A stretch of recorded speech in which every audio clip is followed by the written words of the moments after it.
పాస్టర్‌కి సంబంధించినది రోజుకొక ట్విస్ట్ బయటకొస్తుంది అని చెప్పుకోవచ్చు. ఎందుకంటే ముఖ్యంగా మనం చూస్తూనే ఉన్నాము. ఇది హత్య, యాక్సిడెంటా అని చెప్పేసి ఇంకా నిర్ధారణ కాలేదు. కానీ ఒక పక్క ఇది యాక్సిడెంట్ అని చెప్పేసి చాలామంది అంటున్నారు. ఇంకో పక్క ఇది ఖచ్చితంగా హత్యే అని చెప్పేసి కూడా మాట్లాడుతున్నారు. ఇలా 2 వర్గాలుగా విడిపోయిన సంగతి మనకు తెలిసిందే. అయితే దీనికి సంబంధించి మనతో పాటు డిస్కస్ చేయడానికి ప్రస్తుతం అడిషనల్ డీజీ బాబురావు గారున్నారు. ఆయనతో మాట్లాడదాం.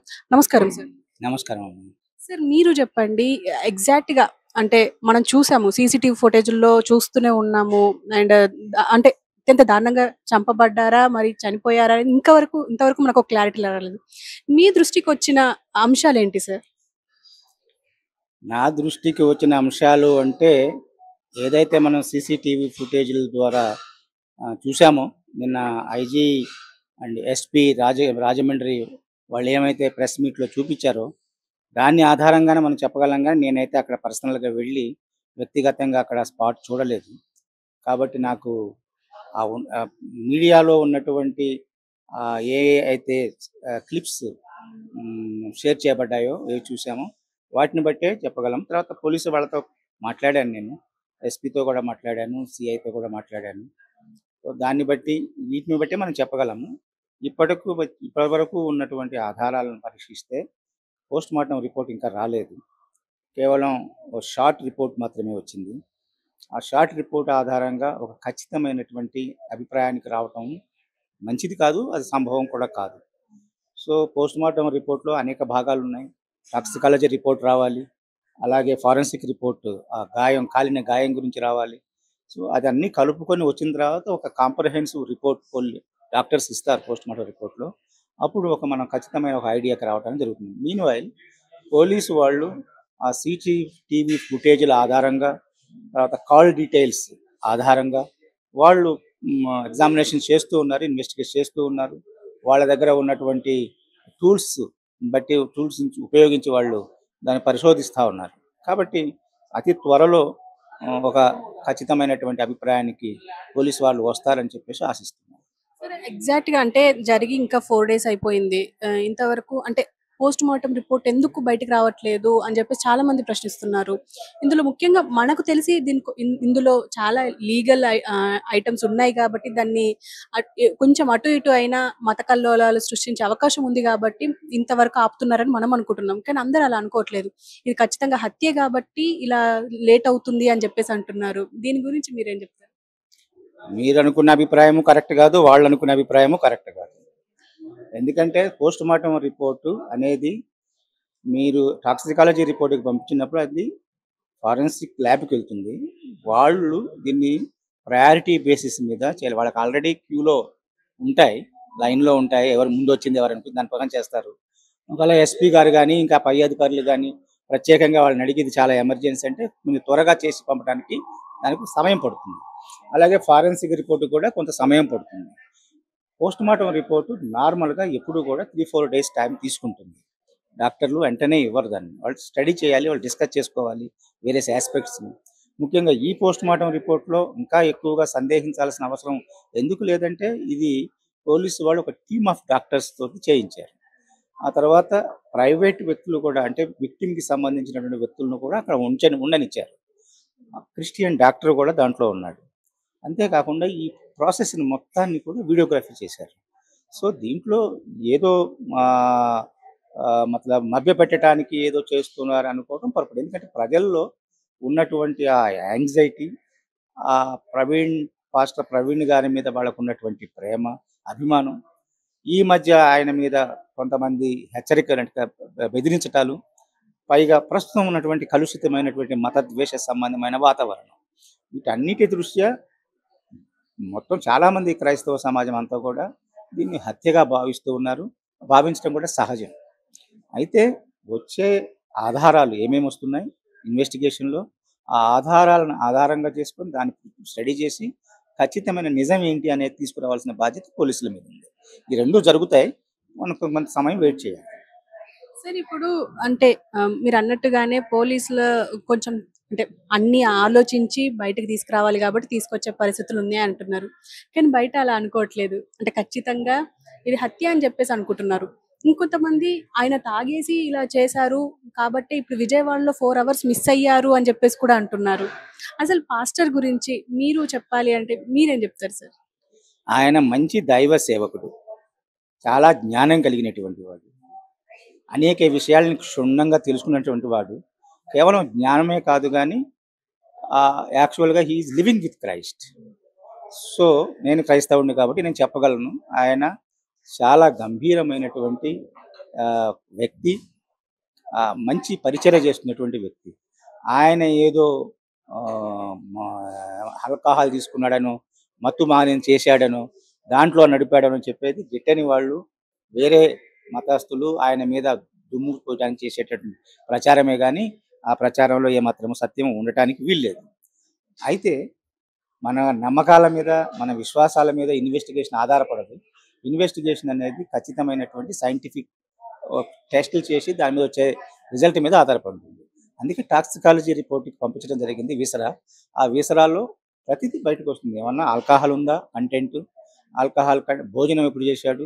దాంట్లో ఏమన్నా విషం ఏమైనా ప్రయోగం ఏమైనా జరిగిందా? ఇయన్నీ విషయాలు టాక్సికాలజీ రిపోర్ట్‌లో వస్తాయి. ఆ రిపోర్ట్ వచ్చేంత వరకు వెయిట్ చేయాలి. రెండవది ఏంటంటే ఈ ప్రజలు ఆహ్, చాలామంది చాలా రకాలుగా స్పెక్యులేట్ చేస్తా ఉన్నారు. ఇది అయ్యుంటది, అదయ్యుంటది. కొన్ని పాత వీడియోలు, కొన్ని ఆ వీడియోలు, ఈ వీడియోలు ప్రతి ఒక్కళ్ళు వాళ్ళ పాండిత్యాన్ని దీని మీద చాలా ప్రకటిస్తా చేస్తా ఉన్నారు. చాలా మంచిది వాళ్ళ యాంగ్జైటీకి, వాళ్ళ యొక్క దీనికి. బట్ అలాంటి తప్పుడు సమాచారాలు, లేతే ఆధార రహితమైనటువంటి సమాచారాలు స్పెక్యులేట్ చేసి ప్రచారం చేయటం వలన ప్రజల్లో అశాంతి వచ్చే అవకాశం ఉంది. కాబట్టి అది చేయకుండా ఉండాలని చెప్పేసి ప్రతి ఒక్కళ్ళతో నేను ఒక రిటైర్డ్ అడిషనల్ డీజీపీగా రిక్వెస్ట్ చేస్తా ఉంది ఏంటంటే, అనవసరమైన స్పెక్యులేషన్ చేయకుండా పోలీసు వాళ్ళు వాళ్ళ ఇన్వెస్టిగేషన్ చేసి సరైనటువంటి ఆధారాలతో ముందుకొచ్చి మనకు చెప్పేంత వరకు ఓపికగా వెయిట్ చేద్దామని చెప్పేసి రిక్వెస్ట్ చేస్తాను. సార్ ఇప్పుడు మీరు చూసే ఉంటారు సీసీ ఫుటేజ్ అది టోల్ గేట్ దాటే ముందు, టోల్ గేట్ దాటక ముందు లాగా అక్కడ అంటే హెడ్‌లైట్ పగిలి ఉంది. అంటే ఇంతకు ముందే దాడి జరిగింది అని చెప్పేసి అందరూ అనుకుంటున్నారు. సో, అలా దాడి జరిగినప్పుడు ఖచ్చితంగా అక్కడ టోల్ గేట్ దగ్గరున్న వ్యక్తులనో, లేకపోతే అక్కడున్న పోలీసులనో ఎవరినో ఒకళ్ళని సంప్రదించలేకపోయారు. ఎందుకు అని అడుగుతున్నారు. ఇక్కడ ఎలాంటి అనుమానాలను అంటే తావి చూడొచ్చంటారు సార్? మీరు చాలా చక్కటి ప్రశ్న అడిగారు దీన్ని. ఒకవేళ ఆయనపై దాడి జరిగి ఉన్నట్లయితే ఆయన అక్కడ దాకా వచ్చేవాడు కాదు కదా. ఆయన ఒకవేళ వెళ్ళగలిగిన స్థితిలో ఉన్నట్లయితే దగ్గరలో ఉన్న పోలీస్ స్టేషన్కి వెళ్ళి కంప్లైంట్ చేశాడు. ఎక్కడో దాడి జరిగితే అక్కడ దాకా వచ్చాడు అని అనుకోవటం కూడా ఆధారరహితమైనటువంటి తర్వాత ఆ హెడ్లైట్ పగలటానికి అనేక కారణాలు ఉండవచ్చు కదా. మనం కూడా బండి పెట్టినప్పుడు నేను చెప్పలేను అది కారణం ఏమై ఉంటుందని. బట్ అనేక కారణాలు ఉండటానికి అవకాశం. దాన్ని ఆధారంగా చేసుకొని ఏదో అటాక్ జరిగింది అని చెప్పడం కూడా సబబు కాదు అని చెప్పేసి నేను అనుకుంటున్నాను. సార్ ఇప్పుడు ఇందులో ముఖ్యంగా పాస్టర్స్ అత్యుత్సాహం చూపిస్తున్నారు అని చెప్పేసి కూడా కొంతమంది మాట్లాడుతున్నారు. ఇందులో ముఖ్యంగా వాళ్ళ వైఫ్ ప్రవీణ్ గారి వైఫే ఎవరి మీద రివెంజ్ తీసుకోవాలని లేదు. వాళ్ళని వదిలేయండి. వాళ్ళని యేసు చూసుకుంటారు అని చెప్పేసి ఆవిడ వదిలేసినా కూడా ఎందుకు ఇంకా దాని మీద చర్చ చేస్తున్నారు? ఎందుకు పాస్టర్లు ఇంకా అంటే క్రిస్టియన్ సమాజాన్ని రెచ్చగొడుతున్నారు అని అంటున్నారు. దీన్ని మీరు నమ్ముతున్నారా? ఇది చాలా కష్టమైన ప్రశ్న మీరు అడిగారు. కష్టమైన ప్రశ్న మీరు అడిగారు.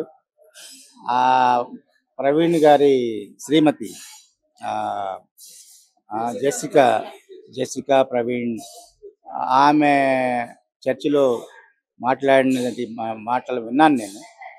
అది వ్యక్తిగతంగా ఆమె విశ్వాసభరితమైనటువంటి మాట.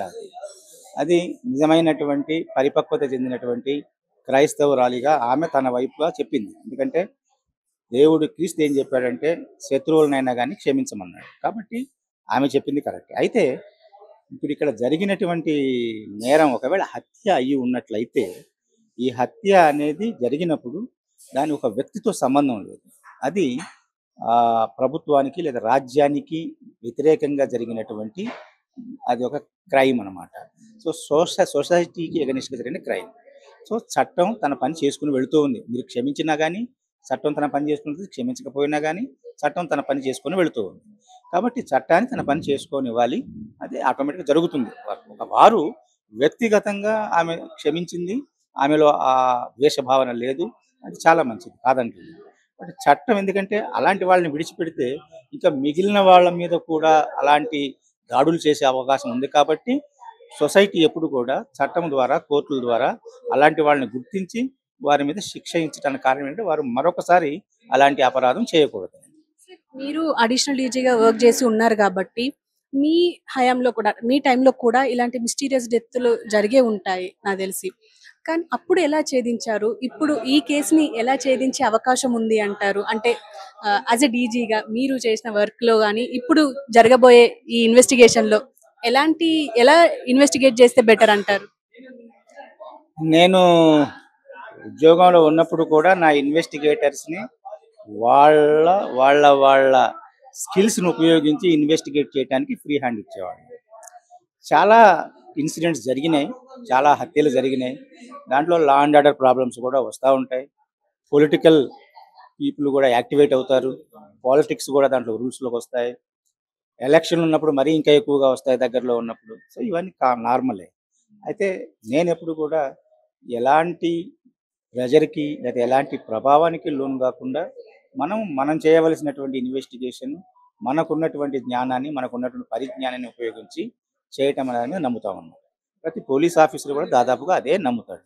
అందుకనే నేను ముందు స్టోరీలో పెట్టాను, ముందు మీరు అక్కడ నుంచి ఫ్రీ చేసి పోలీసులు వెళితే అప్పుడు వాళ్ళు ఇన్వెస్టిగేషన్ స్టార్ట్ చేస్తారు. నార్మల్గా ఏమవుతుందంటే ఇలాంటి విషయాల్లో ప్రజలు బాగా ఉత్తేజంతో ఎమోషనల్గా వచ్చేసి అక్కడికి వచ్చి ధర్నాలు చేయటం, లేకపోతే స్లోగాన్ చేయటం, లేకపోతే డెడ్ బాడీ తీసుకెళ్ళలేకుండా చేయటం, ఇవన్నీ కూడా చేయటం సహజం. ఇలాంటి వలన పోలీస్ ఫోర్స్ అంతా కూడా అక్కడ ఉన్నటువంటి law and order situation control చేయటంలోనే ఉంటుంది కానీ ఇమీడియట్గా ఇన్వెస్టిగేషన్కి వెళ్ళలేదు. కాబట్టి వాళ్ళు ఇన్వెస్టిగేషన్ ఎప్పుడు సరిగ్గా స్టార్ట్ చేస్తారంటే ముందు ఈ లా అండ్ ఆర్డర్ ప్రాబ్లం నుంచి వాళ్ళు ఫ్రీ అయినప్పుడు. సో అది అవసరం. ఇక్కడ మనకి మొదటి రోజున 25వ తారీఖున పోలీసులకి ఎలాంటి ఇన్వెస్టిగేషన్ చేయడానికి అవకాశం లేకుండా పోయింది. ఎందుకంటే ముందు వీళ్ళ ఫ్యామిలీ మెంబర్స్ వచ్చి వాళ్ళు కంప్లైంట్ ఇస్తేనే కానీ అది రిజిస్టర్ కాదు. రిజిస్టర్ అయితేనే కానీ ఇంక్వెస్ట్‌కి లేదా పోస్ట్ మార్టంకి డెడ్ బాడీ పంపించడానికి వీల్లేదు. కాబట్టి ఒక రోజంతా డెడ్ బాడీ అక్కడనే ఉంది. రెండవది ఇన్సిడెంట్ ఎప్పుడో రాత్రి 11:45, 11:42 అన్నారు. ఆ 42, 45 మధ్యలో ఆ ఇన్సిడెంట్ జరిగి ఉంటే ఉదయం 9 గంటల ప్రాంతంలో పోలీసులకు తెలిసింది. కాబట్టి దాదాపుగా 12 గంటల నుంచి 9 గంటల వరకు 9 గంటల సేపు డెడ్ బాడీ అక్కడే పడి ఉంది. కాబట్టి అనేక మతలబ్ ఆపర్చునిటీస్ ఉన్నాయి, అనేకమైనటువంటి పాసిబిలిటీస్ ఉన్నాయి ఏమైనా జరగటానికి. కానీ కావాలనే నిర్లక్ష్యం చేశారు అని అంటున్నారు. వాళ్ళకు వచ్చింది వాళ్ళు చెప్పేదాని ప్రకారం కంట్రోల్ రూమ్‌కి 112 మీద 8:45కి మార్నింగ్ రిపోర్ట్ వచ్చింది. ఎవరన్నా గానీ చెప్తేనే కదా పోలీసులకు తెలిసేది. ఆ రాత్రి పూట దారిన పోయేవాళ్ళు కూడా చూసి ఉండరు. అందువలన కూడా మరణం సంభవించి ఉండవచ్చు, చెప్పలేము. అయితే వాళ్ళకు ఉదయం తెలిసిన వెంటనే వాళ్ళు వచ్చారు. వాళ్ళొచ్చి డెడ్ బాడీని తీసుకొని వెళ్లారు. వాళ్ళు చేయవలసింది చేశారు. మరి వాళ్ళ ఆ ఫోన్ చూసి, ఆ ఫోన్ ద్వారా వాళ్ళ బంధువులు ఎవరో తెలుసుకొని ఆయన మొబైల్‌లో నుంచి వాళ్ళకి ఫోన్ చేసి వాళ్ళని పిలిచారు. బంధువులు అక్కడికి వెళ్ళిన తర్వాత అంటే ఆయనకి ఎవరు అని తెలుసుకొని, ఆ తర్వాత బంధువుల దగ్గర బంధువులకి ఇన్ఫర్మేషన్ చేసిన తర్వాత వాళ్ళు వెళ్ళడం సాయంత్రం అయింది. ఇక్కడ నుంచి హైదరాబాద్ నుంచి వెళ్లారు. సో కాబట్టి ఇవన్నీ కూడా నేచురల్‌గా జరిగేది. కానీ ప్రజలు ఏమనుకుంటారంటే వాళ్ళు ఊరికే ఉత్తేజితం ఉంటారు కాబట్టి వాళ్ళు వాళ్ళకు అనుభవాలను బట్టి వాళ్ళ వాళ్ళ ఆహ్, మ ఐడియాస్‌ని బట్టి ఏదో స్పెక్యులేట్ చేస్తా ఉంటారు. సో అలాంటి స్పెక్యులేషన్స్ ఏం చేస్తాయంటే అనవసరంగా ప్రజల్లో ఉత్తేజాన్ని తీసుకొనొస్తా ఉంటాయి. ప్రజల్లో అనవసరమైన భయభ్రాంతులు చేయడానికి అవకాశం ఉంది. అంటే ఇప్పుడు ప్రస్తుతం ఇప్పుడు ఇన్వెస్టిగేషన్‌లో గాని పోలీసుల మీద ఏమైనా పొలిటికల్ ప్రెషర్ ఉందంటారా? ఎందుకంటే ఇప్పుడు ఆల్రెడీ అంటే సనాతన ధర్మం అని చెప్పేసి ఏపీలో నడుస్తుంది కాబట్టి పవన్ కళ్యాణ్ హ్యాండ్ ఉంది అని చెప్పేసి కూడా చాలా మంది అన్నారు. మనం మొన్న అంత్యక్రియలో చూస్తుంటే. సో ఈ పొలిటికల్ ప్రెషర్ ఏమైనా ఉంది అంటారా పోలీసుల మీద? ముందు ఇది హత్య కాదా అనేది పోలీసులు తెలుసుకోవాలి. ఒకవేళ హత్య అయితే ఎవరు చేశారు అనేది తేల్చుకోవాలి. ఆ తర్వాత ఎవరు చేయించారు అనేది వస్తుంది. సో ఇది ఇంకా చాలా టైం ఉంది. ముందు అసలు హత్య అని తేలితే, ఆ హత్య ఎవరు చేశారని తెలిస్తే అప్పుడు ఎవరు చేయించారు దాకా వెళ్తుంది. పొలిటికల్ ప్రెషర్ ఎప్పుడు కూడా ఇలాంటి హీనియస్ క్రైమ్స్ మీద దాదాపుగా ఉండదు. ఎందుకంటే ఏ ప్రభుత్వం కూడా ప్రజల్లో తన యొక్క పలుకుబడిని, తన యొక్క పరపతిని పోగొట్టుకోవాలనుకోదు. వాళ్ళకేంటి ఇంట్రెస్ట్ అంటే ఒకవేళ మీరనే సనాతన ధర్మం లేకపోతే పవన్ కళ్యాణ్ గారు ఏదో ఆయన చేయించి ఉంటాడు, లేకపోతే ఆయన సపోర్ట్ ఉంది. ఇవన్నీ కూడా ఊహాగానాలు. అంటే వాటికి ఆధారాలు ఏమైనా ఉంటే ఆ ఆధారాలు ఇస్తే దాన్ని బట్టి పరీక్ష చేయడానికి అవకాశం ఉంది. ఆధారరహితమైనటువంటి ఆరోపణలు ఎవరి మీదైనా ఎవరైనా చేస్తా ఉంటారు. వాటిని పట్టుకొని మనం ఎమోషనల్‌గా అవుట్ బస్ట్ అవ్వాల్సిన అవసరం లేదు అని చెప్పి క్రైస్తవ లోకానికి నేను రిక్వెస్ట్ చేస్తా ఉంటాను. Thank you sir. ఇంకొక క్వెషన్ ఉంది సార్. ఏంటంటే ఆయనకి థ్రెట్స్ ఉన్నాయి. అటు హిందువుల నుంచా, ముస్లిమ్స్ నుంచా అది సెకండరీ. కానీ ఖచ్చితంగా ఆయనకు థ్రెట్స్ ఉన్నాయి అని తెలిసి కూడా ఆయన ఒకరే ఎందుకు ప్రయాణించారు అని జెప్పేసి చాలామంది అడుగుతున్నారు. మీరేమంటారు సార్? ఆయన ఒకరే ఎందుకు ప్రయాణించొచ్చు? ఆ ప్రశ్న నేను కూడా వేశాను యాక్చువల్‌గా. ఎందుకంటే అంత దూరం, అంత ఎండలో ఇక్కడ 11 గంటలకు బయలుదేరి రాత్రి ఆ ఇన్సిడెంట్ జరిగేసరికి 12 అవుతుందనుకుందాం. అంటే 13 గంటల ప్రయాణం చేశాడాయన. మధ్యలో 4 గంటలు విజయవాడలో ఉన్నాడని చెప్తున్నారు. దానికి సీసీటీవీ ఫుటేజ్ ఇంకా రాలేదు. అది వస్తే ఎవరిని కలిసారు, ఎక్కడికెళ్లారు, ఎట్లా ఉన్నారని తెలుస్తుంది అది కూడా. అది కూడా ఏమి దాగదు. అయితే ఎందుకు వెళ్లారంటే నాకు తెలిసిన వాళ్ళ కుటుంబ సభ్యులు లేదా వాళ్ళకి తెలిసిన వాళ్ళు చెప్తుంది ఏంటంటే, అక్కడ పరిచర్య కోసం ఒక వాహనం అవసరం ఉంది. కాబట్టి తీసుకెళ్ళి అక్కడ ఈ మోటార్ సైకిల్‌లో పెడితే ఆయన వెళ్ళినప్పుడల్లా అటు తిరగటానికి చుట్టుపక్కల తిరగటానికి అవకాశం ఉంటుందని చెప్పేసి ఆయనే స్వయంగా దాన్ని నడుపుకుంటూ వెళ్ళాడని చెప్తున్నారు. అక్కడ మోటార్ సైకిల్ పెట్టి అటు నుంచి మహారాష్ట్ర వెళ్ళాలనేది ఆయన ప్లాను అని చెప్తా ఉన్నారు. రెండవది ఏంటంటే ప్రశ్న ఏంటంటే ఒక్కడే ఎందుకు వెళ్ళాలి? ఒంటరిగా ఎందుకు వెళ్ళాలి? అంటే ఒక కారణం చెప్తుంది ఏంటంటే వాళ్ళు ఆయన వలన మరొకరికి ఎవరికి కూడా ఎలాంటి నష్టం జరగకూడదు అని అని చెప్పి ఎవరిని తీసుకెళ్తే ఆయనకి కూడా ఏమైనా నష్టం జరుగుతుందని చెప్పేసి ఇంకొకరికి ఎలాంటి ప్రమాదం తెచ్చిపెట్టే ఉద్దేశం లేకుండా ఏం ఫేస్ చేసినా తనే ఫేస్ చేయాలనే ఉద్దేశంతో వెళ్ళారని చెప్పి కొందరు అంటూ ఉంటారు. ఏది ఏమైనా కానీ ఇప్పుడున్నటువంటి పాస్టర్స్ కానివ్వండి, లేకపోతే ఎవాంజలిస్టులు కానివ్వండి, నాయకులు కానివ్వండి, ఎవరైనా కానీ ఇలాంటి పరిస్థితుల్లో ముఖ్యంగా ఎవరో నా మీద కన్ను వేసి ఉంచారు, నన్ను అటాక్ చేయడానికి థ్రెట్ ఇచ్చి ఉన్నారు అనుకున్నప్పుడు ఎప్పుడు ఒంటరిగా ప్రయాణం చేయడం అనేది అంత మంచిది కాదు. సో, అందులో కూడా మోటార్ సైకిల్ మీద ప్రయాణం చేయడం అంతకంటే మంచిది కాదు. మనం తీసుకోవాల్సిన జాగ్రత్తలు ఎప్పుడు మనం తీసుకోవటం మంచిది. సో, తర్వాత రెండవ విషయం నేను చెప్పదలుచుకున్నది చాలామంది యూట్యూబర్స్ ఈ మధ్య ఈ పాస్టర్లు చాలామంది యువ వాళ్ళనమాట. కొత్త కొత్త యంగ్‌స్టర్స్ అనేకమైనటువంటి ఛాలెంజ్‌లు, అనేకమైనటువంటి ఏవో చేస్తా ఉన్నారు. క్రైస్తవులైనా గానీ, నాన్ క్రిస్టియన్స్ అయినా గానీ, అవతల వాళ్ళైనా, యువతల వాళ్ళైనా ఎవరైనా గానీ, ఇలాంటి ఈ నేరారోపణలు లేకపోతే ధమ్కీలు ఇవ్వటం అంటే బెదిరించటాలు, హెచ్చరించటాలు, ఛాలెంజ్ చేసుకోవటాలు ఇవన్నీ కూడా మత సామరస్యానికి కానీ, లా అండ్ ఆర్డర్ కానీ